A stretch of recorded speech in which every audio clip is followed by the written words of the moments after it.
Good morning everyone.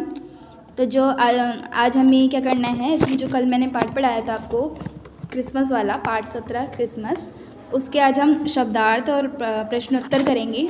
ठीक है, तो चलिए स्टार्ट करते हैं। फिर हम देखो, पहले यहाँ पे शब्द लिखा है अस्तबल। अस्तबल का मतलब क्या होता है? जहाँ घोड़े बांधे जाते हैं, ऐसी जगह जहाँ पर घोड़ों को बांधा जाता है उसे क्या बोला जाता है?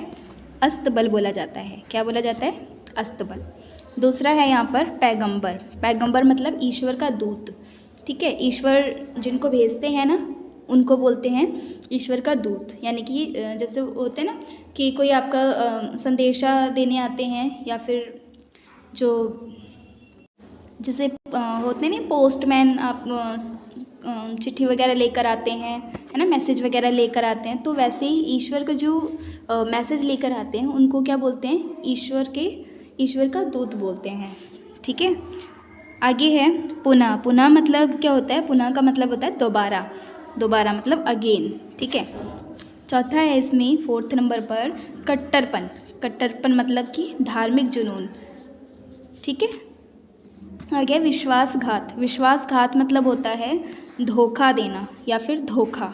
ठीक है, आगे देखिए लोकप्रियता। लोकप्रियता मतलब क्या होता है? प्रसिद्धि। ठीक है, प्रसिद्धि। आगे देखिए, आगे है प्रश्नोत्तर। पहला प्रश्न है इसमें कि क्रिसमस कब और क्यों मनाया जाता है।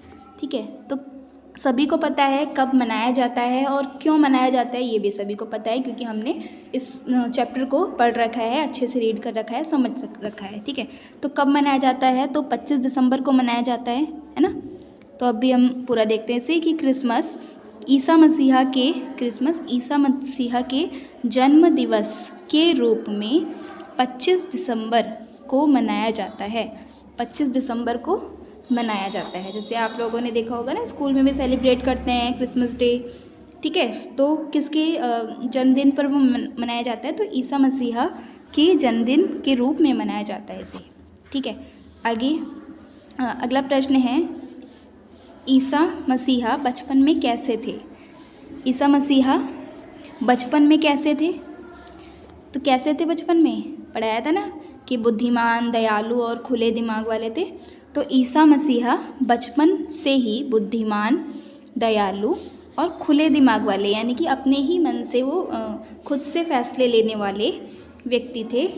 ठीक है, खुले विचार वाले थे, खुले दिमाग वाले थे और दयालु और बुद्धिमान किस्म के व्यक्ति थे। ठीक है, आगे देखिए अगला प्रश्न है प्रश्न 3। प्रश्न 3 है क्रिसमस कैसे मनाते हैं? ठीक है, सभी को पता है, आप लोग भी मनाते हो धूमधाम से ना। तो क्रिसमस कैसे मनाते हैं? तो पहला यहाँ पे है, यहाँ पे लिखा है चर्च और घरों में रोशनी की जाती है। ठीक है, रोशनी कहाँ करते हैं? चर्च में और घरों में रोशनी की जाती है। रोशनी करके तथा महानता और श्रद्धा के गीत गाकर क्रिसमस मनाया जाता है। ठीक है, एक बार फिर से समझते हैं इसको हम कि चर्च और घरों में रोशनी करके तथा महानता और श्रद्धा के गीत गाकर क्रिसमस मनाया जाता है। ठीक है, तो आई होप सभी को समझ में आया होगा। और इसके जो इसको आपको अपनी हिंदी की कॉपी के अंदर करना है और एकदम नीट एंड क्लीन तरीके से आपको करना है इसको। ठीक है, चलिए फिर, ओके, थैंक यू।